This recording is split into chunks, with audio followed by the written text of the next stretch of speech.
बिस्मिल्लाहिर्रहमानिर्रहीम। अस्सलाम वालेकुम नाज़रीन, आप यूट्यूब चैनल देख रहे हैं। मैं इमरान खान हूँ। सबसे पहले तो पाकिस्तान में इमरान खान साहब की आज फिर मुलाकात नहीं करवाई गई।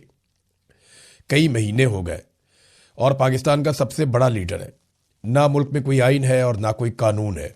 इमरान खान साहब की आंख के साथ खिलवाड़ किया गया, उनकी सेहत के साथ खिलवाड़ किया गया। उन्हें क्या हुआ उनकी फैमिली को बिल्कुल नहीं बताया गया। अदालतें बिल्कुल बेबस हैं, पाकिस्तान तहरीक-ए-इंसाफ बेबस है और पाकिस्तान का सबसे मकबूल लीडर पाकिस्तान के मिलिट्री रजीम ने इस वक्त जेल के अंदर डाला हुआ है। और ना सिर्फ जेल में डाला हुआ है बल्कि बैरूनी दुनिया से उसका राब्ता मुकम्मल तौर पे काट दिया है। वजह क्या है कि वो शख्स घुटने नहीं टेक रहा। वो शख्स ये नहीं कहता कि मैं हार मानता हूं, मैं कोई डील करता हूं। तो वो घुटने नहीं टेक रहा पाकिस्तान के मिलिट्री रजीम के सामने, जिसके सामने माजी में तकरीबन तमाम सियासतदान बारी बारी घुटने टेक चुके हैं। या तो इन्होंने मार दिया या सरेंडर करवा लिया, लेकिन इमरान खान साहब ये नहीं कर रहे। अब एक आंख ज़ाया होने का दावा जो है वो हुकूमती ज़राए ने खुद किया है। बराह रास्त तो कोई इन्फॉर्मेशन इमरान खान साहब के हवाले से है नहीं। इमरान खान साहब के बच्चों ने वीज़े अप्लाई किए, जमैमा खान ने इसके ऊपर ट्वीट करके भी बताया, लेकिन जो एक आधे हफ्ते में वीज़ा मिल जाता है वो कई महीने गुजर गए हैं, लेकिन इमरान खान साहब के दोनों बेटों को वीज़े नहीं मिल रहे और उनकी मुलाकात इमरान खान साहब से नहीं होने दी जा रही। जो कैदियों वाले हुकूक हैं वो भी साबिक वज़ीर आज़म को अभी तक हासिल नहीं है। बल्कि एक नया काम कर रही है पाकिस्तान की एस्टेब्लिशमेंट, एक मरतबा फिर पाकिस्तान में माहौल बना रही है और इस तरह की खबरें फैला रही है।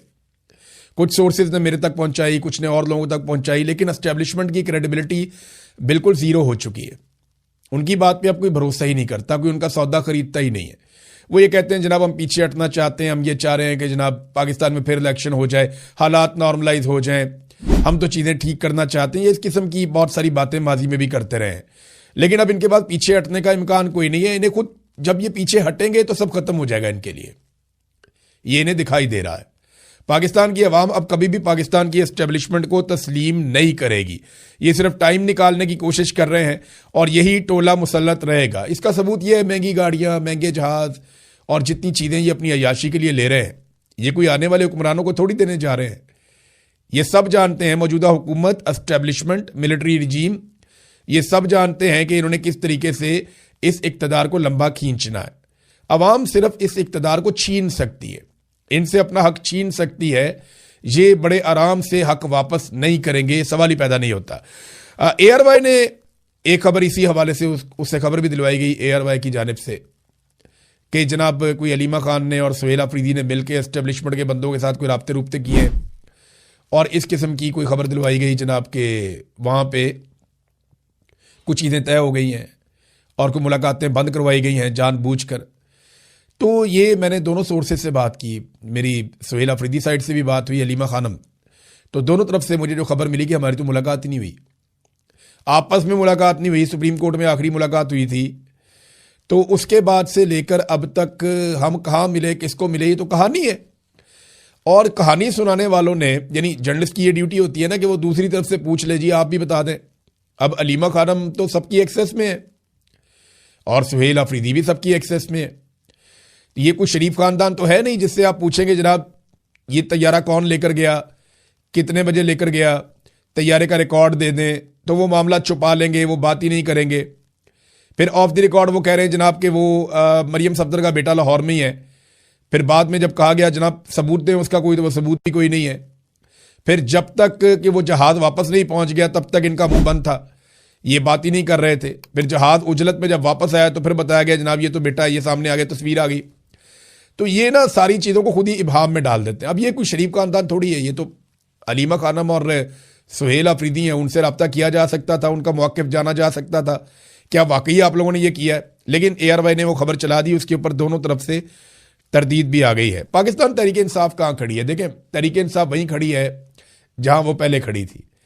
एक दावा किया गया कि कोई इमरान खान रिहाई अमन फोर्स बनाई जाएगी, अभी तक उसके ऊपर कोई अमल दरामद नहीं हुआ, कोई अनाउंसमेंट नहीं हुई, कोई कंक्रीट चीज़ सामने नहीं आई। कोई मीटिंग करते रहते हैं, आपस में कोशिश कर रहे हैं, लेकिन पाकिस्तान तहरीक इंसाफ के अंदर ही मुखालफत है कि कोई तहरीक ना चलाई जाए।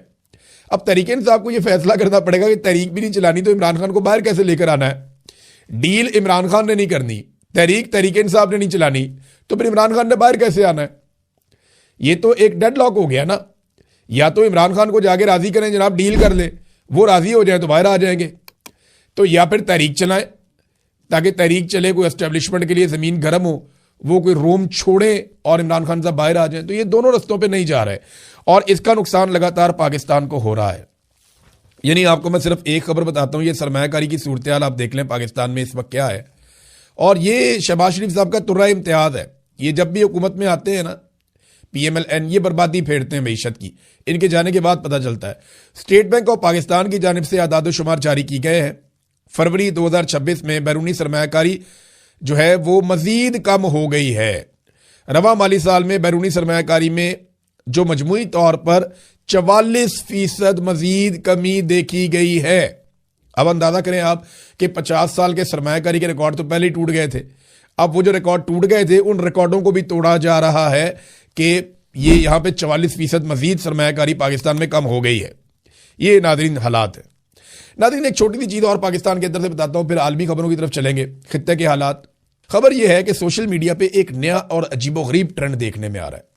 ये गुज़िश्ता चंद दिनों से कार्रवाई हो रही है। बेशुमार नए अकाउंट्स बनाए जा रहे हैं और ये अकाउंट्स छोटे छोटे हैं, 500, 400, 200, 50, इतने इनके फॉलोअर्स हैं। ये आपस में एक दूसरे को फॉलो कर रहे हैं। इस सारे ट्रेंड को जब चेक किया गया तो एक अजीब चीज ये हुई कि कुछ ऐसे नए अकाउंट बनाए गए हैं, ये अकाउंट इमरान खान और आसिम मुनीर को एक ही वक्त में सपोर्ट कर रहे हैं। आपको हैरत हुई ना? अभी मुझे ये नहीं पता कि गेम क्या है, आने वाले वक्त में होने क्या वाला है, लेकिन बाय डिजाइन कुछ ऐसे अकाउंट्स सोशल मीडिया पे लॉन्च कर दिए गए हैं, बना दिए गए हैं, जो सेम टाइम में इमरान खान को, उनके मौक़िफ़ को और आसिम मुनीर को सपोर्ट कर रहे हैं। मुझे नहीं पता ये कौन बना रहा है। पाकिस्तान तहरीक इंसाफ के सोशल मीडिया वालों से, इक्का दुक्का लोगों से मेरी बात हुई, वो कहते जी हमें तो पता ही नहीं है इसका, और ये चीज़ वो नोट कर रहे हैं। और जब मेरी बात हुई दूसरी जानिब सोर्सेज से तो उन्होंने कहा जी कि हम कुछ नहीं कह सकते। तो मामला ये है कि कुछ अकाउंट्स ऐसे बनाए जा रहे हैं जो इमरान खान साहब के मौक़िफ़ को सपोर्ट करते हैं और साथ में आसिम मुनीर की भी तारीफ करते हैं, उसके मौक़िफ़ को भी सपोर्ट करते हैं। ये कैसे हो सकता है? आग और पानी का मिलाप। बहरहाल देखते हैं कि इससे क्या हासिल करने की कोशिश की जाती है।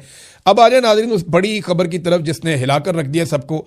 पाकिस्तान एयरफोर्स ने अफगानिस्तान के ऊपर लगातार हमले जारी रखे हुए हैं और पाकिस्तान की हुकूमत ये समझती है कि पाकिस्तान में जो भी दहशतगर्दी आ रही है वो अफगानिस्तान की जानिब से आ रही है और अफगानिस्तान की हुकूमत उन दहशतगर्दों को भेज रही है और पीछे से इंडिया इस सारे मामले की चाबी घुमा रहा है।